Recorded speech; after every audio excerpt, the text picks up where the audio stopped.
कार्तिक की कथा। एक बूढ़ा था, उसकी 7 बहुएं थीं। वह अपनी बहुओं से कहने लगा, मेरा तो कार्तिक नहाने का मन है, क्या तुम निभा दोगी? 6 बहुओं ने मना कर दिया। तब बड़ी बहू ने कहा, पिताजी मैं निभा दूंगी, आप यहाँ पर आकर कार्तिक नहा लेना। बूढ़ा हर रोज सुबह उठकर नदी पर जाकर नहाता और धोती उसके आंगन में सुखा देता था। जैसे धोती में से पानी गिरता वैसे वैसे आंगन में हीरे मोती गिरते। यह देखकर 6 बहुएं कहने लगी, पिताजी आप हमारे यहाँ नहा लेना। जब बूढ़ा कहने लगा कि ठीक है, मुझे तो नहाना ही है, सो मैं तुम्हारे यहाँ नहा लूंगा। तब अगली सुबह बूढ़े बाबा ने नहा धोकर धोती उसके आंगन में सुखाई। वहाँ हीरे मोती नहीं गिरे तो वह सारी बहुएं कहने लगी, उसके यहाँ तो हीरे मोती गिरते हैं और हमारे यहाँ कीचड़। हमारे यहाँ तो तुम पाप से नहाते हो, आप उनके वहाँ ही नहा लेना। अब बूढ़ा बाबा बड़ी बहू के यहाँ नहाने लग गया। रोज सुबह धोती सुखाता तो हीरे मोती गिरते। इस प्रकार कार्तिक महीना समाप्त होने को हुआ तो उसे चिंता होने लगी। बड़ी बहू ने पूछा, पिताजी अब किस बात की चिंता है? तब बूढ़ा बाबा कहता, बहू मेरा कार्तिक महीना समाप्त होने को आया और मेरा मन करता है कि मैं एक दिन सब परिवार वालों को खाने पर बुलाऊं।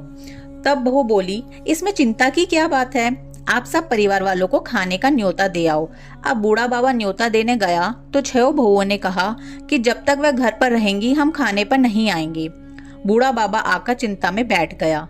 तो बड़ी बहू ने पूछा, पिताजी अब किस बात की चिंता है? तब बूढ़े बाबा ने कहा, बहू उनका कहना है कि जब तक तुम यहाँ रहोगी वह खाने पर नहीं आएंगी।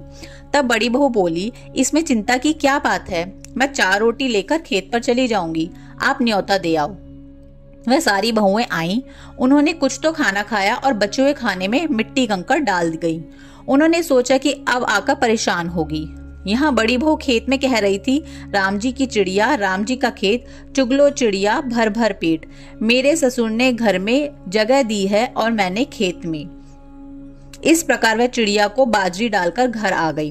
तब बूढ़ा बाबा उदास बैठा हुआ था। वह बोली, पिताजी क्या हुआ, आप उदास क्यों हैं?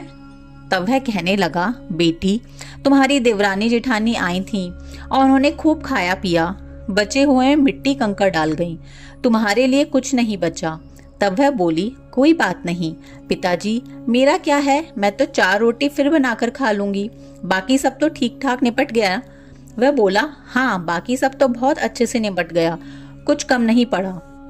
बहू अंदर गई तो जाकर देखती है कि जिस खाने में वह मिट्टी कंकड़ डालकर गई थी उनमें हीरे मोती बिखरे पड़े हैं और घर महल हो गया है। सारा घर धन दौलत से भर गया है, अन्न के भंडार भर गए हैं।